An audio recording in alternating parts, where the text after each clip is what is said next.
Thank you very much for staying. This is the Marketplace. You're welcome back. Now, the Ghana Investment Promotion Center, GIPC, has rejected suggestions that it focuses on attracting foreign investments into the country at the expense of domestic businesses. Ghanaian business operators have in recent times called for a level playing field between them and foreign investors in the establishment of businesses in the country. They lament the lack of policies for growing indigenous businesses as opposed to foreign ones which enjoy tax incentives, among others, in the name of investment attraction. But the CEO of GIPC, Maruna Treba, says domestic businesses are first on their list when it comes to investment opportunities. The reality is that you also need to look at the sector-specific investments. Now, clearly, big infrastructure investments, roads, ports, airport facilities require other resources, other expertise, new technologies that we simply don't have in the country. So, of course, we would invite potential investors to come into the country. Now, having said that, they also need to be the kinds of investors who understand what we expect out of those investments that are being pursued. So we don't just hand over a whole lot of incentives unless we can prove that if we offer those incentives to the company in question, significantly more will accrue back to the country in the number of jobs that are created and the technology that's created. But I think what is exciting for us as an investment promotion center is to see the level of change and interest in registering with the Ghana Investment Promotion Center by the domestic business community, because that was the biggest perception to deal with, that, oh, the Investment Promotion Center is only interested in foreign direct investment. No. We actually need to start with the domestic business community. And I think giving them the attention and the focus that, quite frankly, they deserve and have always deserved. Now, the years while NDC administration is justifying its economic record, saying the situation could have been far better if it had not been challenges with revenue mobilization. The previous administration has come under serious criticisms after it missed out on most of its 2016 macroeconomic targets. This resulted in the previous administration spending far more than budgeted, with fiscal deficit reaching 8%, debt to GDP ratio hitting 72%, whilst inflation ended at 15.4%. But former Deputy Finance Minister Quartey says these targets could just be seen as only numbers. She, however, adds there has been significant progress made over the years, which has helped stabilize the economy. Targets are just to guide you. You don't necessarily have to bend over backwards and kill yourself to achieve those targets. You do your best to achieve them, and they motivate you towards them. So the most important thing is that we've gravitated towards that target. And therefore, moving from 19 plus to 15 is a great achievement. And I think that all Ghanaians should be proud of the fact that we've all made sacrifices in order to tame inflation. I look at the numbers, and for the normal layperson, he or she wants to look at the hard numbers and still raise questions about whether indeed we have really ended on a good note. Because if you see a deficit slightly over 8%, you see a debt to GDP ratio of 72, everything that anybody will say is that this government overspent, and spent like overspent. No, definitely not. Definitely not. And anyone who checks on our numbers on our website, and soon the numbers will come out because they are provisional numbers, but they will come out as the outturns. One will see clearly that this government did not overspend. As I said, our target under the IMF program, our target for expenditure, we did not exceed it. It is our target for revenue that we did not meet. So in terms of spending, that was under control. However, there were certain areas that we overspent. I mean, for example, goods and services for the MDAs. If you recall, the year before, there had been a lot of cry that we had cut the expenditure budget to the bone. So this time we allowed a little so that they could progress, because government business must still continue. We don't have to go into such austere measures that government business will stop, or such austere measures that social protection will suffer. So on the Marketplace, some businesses some members of the business community in the country have lauded President Akufo-Addo's promise to reduce taxes, saying it will enhance the ability to do effective business. They were sharing thoughts with Joy Business on the impact of excessive taxation on businesses in the country. It is very important for us to know that AGI persistently has been calling for, reduction of taxes. Multiplicity of taxes have not really helped businesses to grow. So as the government indicated, and they have actually reaffirmed their commitment to reduce taxes, we think that it's a very good thing. And the incoming finance minister should, as a matter of urgency, review key taxes which are really inimical to business growth. Let me give you a few of them. If you talk about import duties on raw materials, AGI thinks that it should be removed totally so that production output can be increased. Again, we are also looking at certain taxes with sunset clauses, which are supposed to have been outlived their tenure or period. And here we think that the finance minister would look at these taxes and be able to scrap them. If we have a minister who wants to work, the best is to bring it down and get more people into the net. But in the developing countries, what we always go for is to keep it at the top, get a few people to contribute, to make your work easy.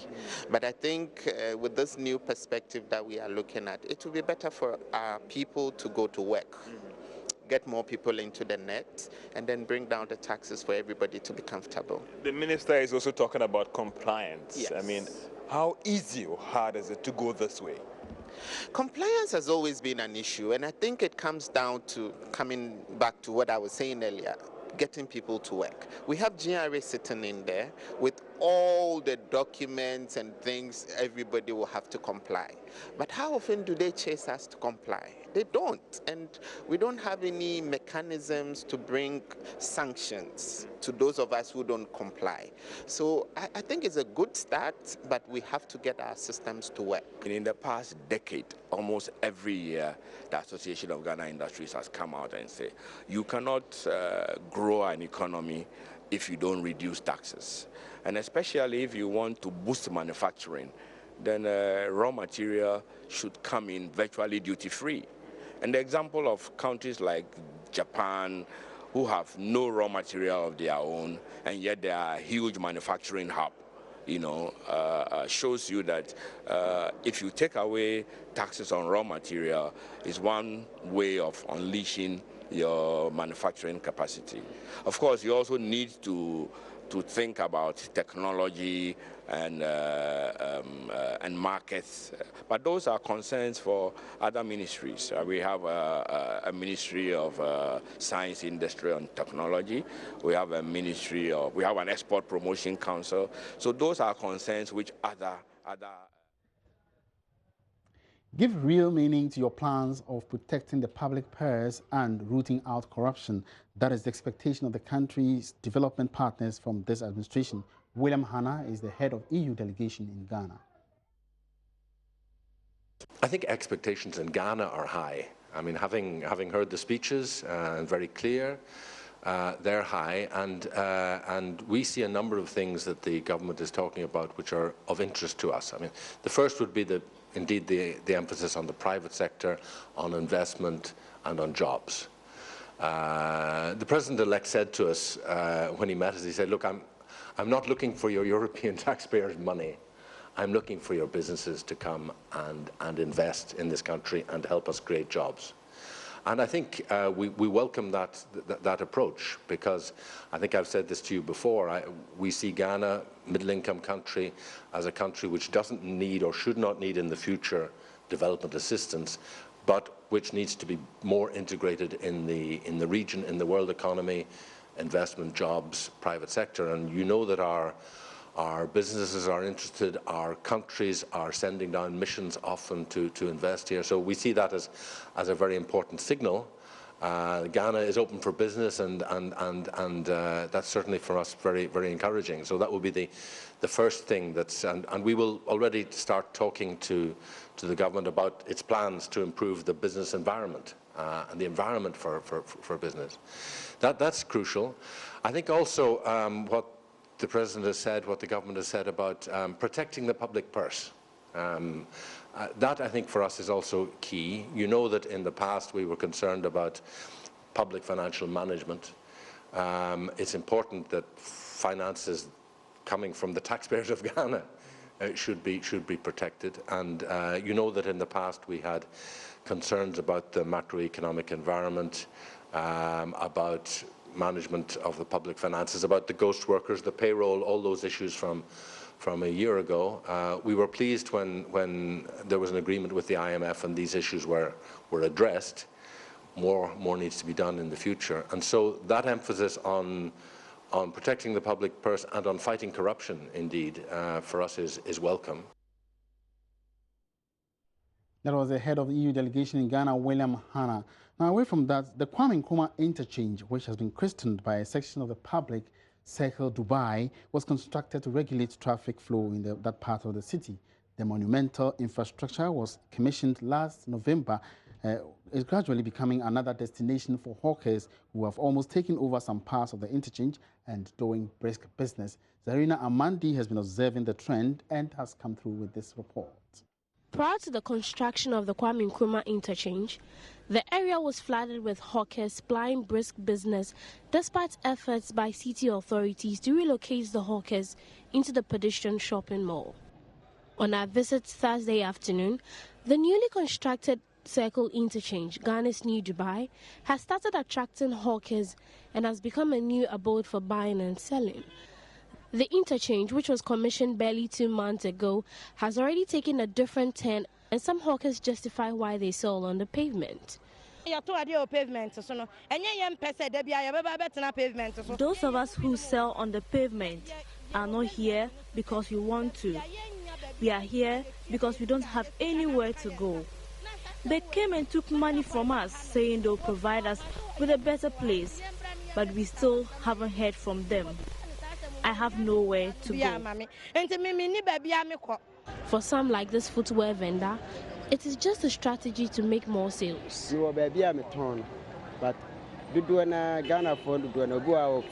I set up here because of the working class who close from work late in the evening.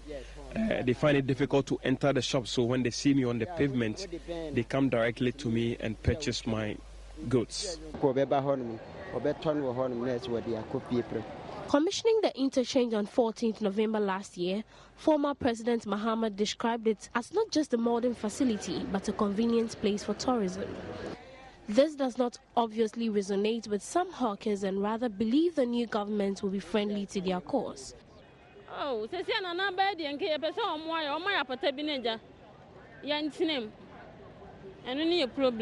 some Ghanaians, however, have mixed reactions to the situation. I'm used to this place, and the goods or thing I want to buy, I can get it easily here.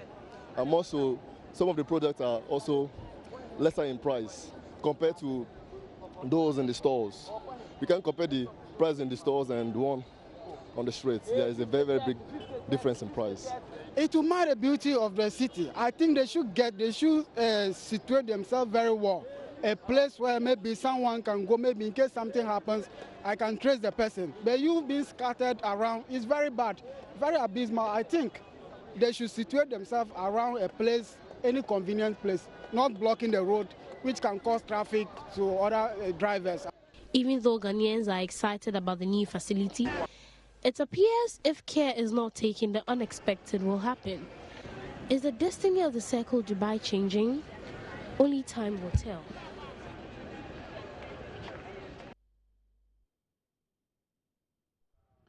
All right, so away from the Kwame Nkrumah interchange, let's now cross over to the Ashanti regional capital, Kumasi, where authorities collect between 5,000 and 7,000 Ghana cedis every day from motorists who park their vehicles on selected streets of the central business district. The amount reflects an increase in the unit cost from an initial 30 pesos to 1 Ghana cedi presently for about 1,130 available parking spaces. Now, the pay parking system was introduced by the Kumasi Metropolitan Assembly in 2006 to decongest the city center. But has this been realized? Prince Apia reports. The collection agency, Gold Street Real Estate Company, which made 1.8 million Ghana cedis last year, is targeting 2 million Ghana cedis for 2016. Meanwhile, an average of between 600 million and 700 million Ghana cedis was collected from 2006 to 2013. The figure rose to 1.76 million Ghana cedis in 2014. The money ends up in the respective coffers of KMA and the Urban Roads Department. All these vehicles parked here are paying 1 Ghana cedis irrespective of the time spent, whether 1 minute or 1 hour. 10 years on after the introduction of the on-street pay parking policy, 2 questions pertain: whether the congestion challenge in the city center has been curtailed, or whether users are getting value for money. The situation here is very bad because sometimes I come here, I have to go round and round 7 times before I get a small place to park. The inconvenience is too much. So if they can do something about it, I think it will help all of us. This is a doom, and we think getting a place somewhere for all of us, for everybody to go there, will be a good idea. No, the service is not okay, but they are taking 1 cedi from us. We don't want that. It's not good because they are not helping us. You see, that's why I'm saying that. First why you say, what share ha? We could see baby and Kebehow, from Forbehow, and all this. Motorists and other residents have to contend with unbearable traffic with little space to maneuver as vehicles are parked along major streets. Kakraba Ampe is chief executive of the collection agency.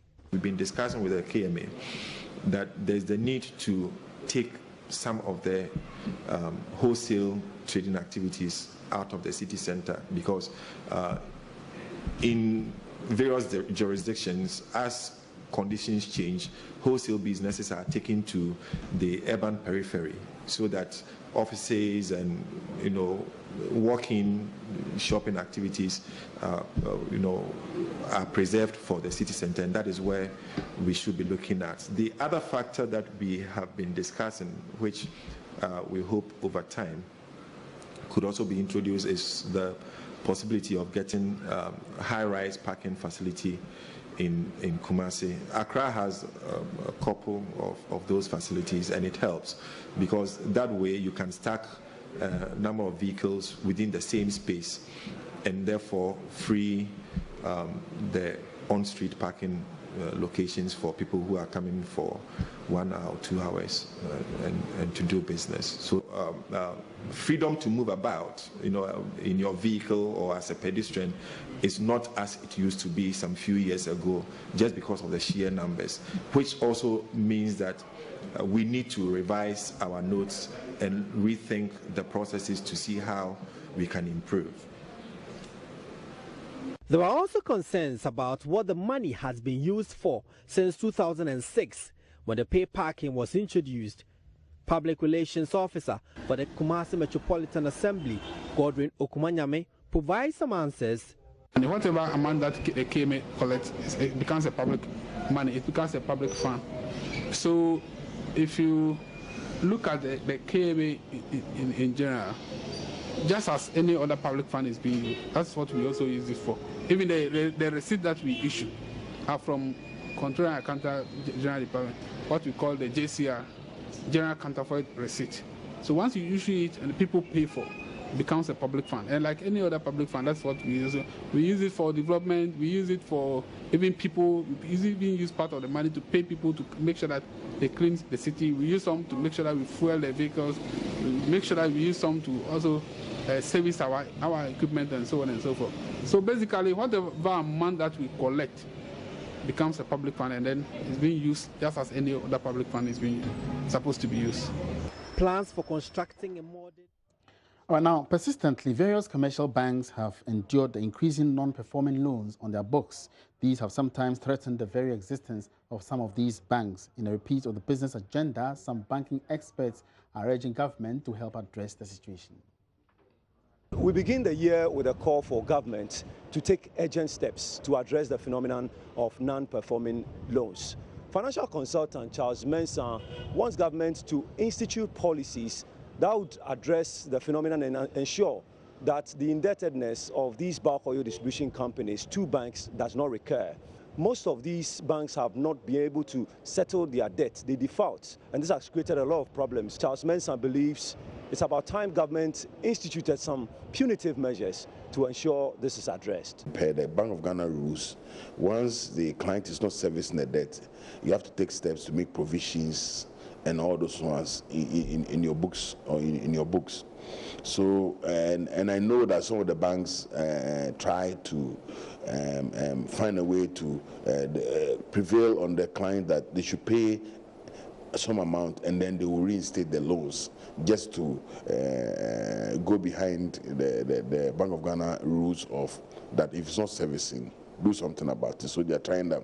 But be as it may, I think that there should be some effort to pay, you know, if it's government project, there should be some effort here, because you see, the more the thing delays, the worse for us. We need to have a trigger. We have to say January 2017 or January 2018 or sometime like that. From this date, we have a trigger.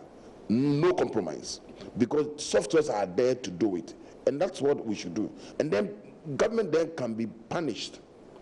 If you decide that you will not pay contractors, then the loan or the debt should attract a penal charge. So you had financial consultant Charles Mensah there, and I'm sure you're wondering what reaction there would be to this call. Now, Nana Otuo Champon, banking consultant, disagrees punitive measures could be adopted to address this phenomenon. For him, if this is done, the cost would only be passed on to the end user. He rather wants the bulk oil distribution companies to explore other means of raising funds so that they will be able to honor their debts in good time. If you take the NPL, which is the non-performing loans portfolio of the banks, more than 70–80% of that portfolio is to government. That is in the recent one. It was to do with the import of energy, fuel, to help the economy. So if you levy charges, governments are not in business, so all they will do is to pass on those charges back to the consumer. So in Ghanaian parlance, you said, did you go or did you come? You know. So I think it's an area that we need to look at. And again, the discipline comes in. If you are going to import, do you have the money to finance? All right, so another edition of the agenda comes away on Business Live every Thursday. Now, before we finally end, the founder and chief executive of Tullow Oil, Aidan Havey, is to step down as boss of the company in April and retires in 2 years' time. The company disclosed this in a circular to investors. Havey, who founded Tullow in 1985 and named it after the Irish town where it was set up, will be replaced as CEO by Chief Operating Officer Paul McDade after the company's annual general meeting on April 26, when Havey will become chairman for a maximum of 2 years. Tullow has also announced that it expects a lower than expected production for this year due to teething issues at a new field.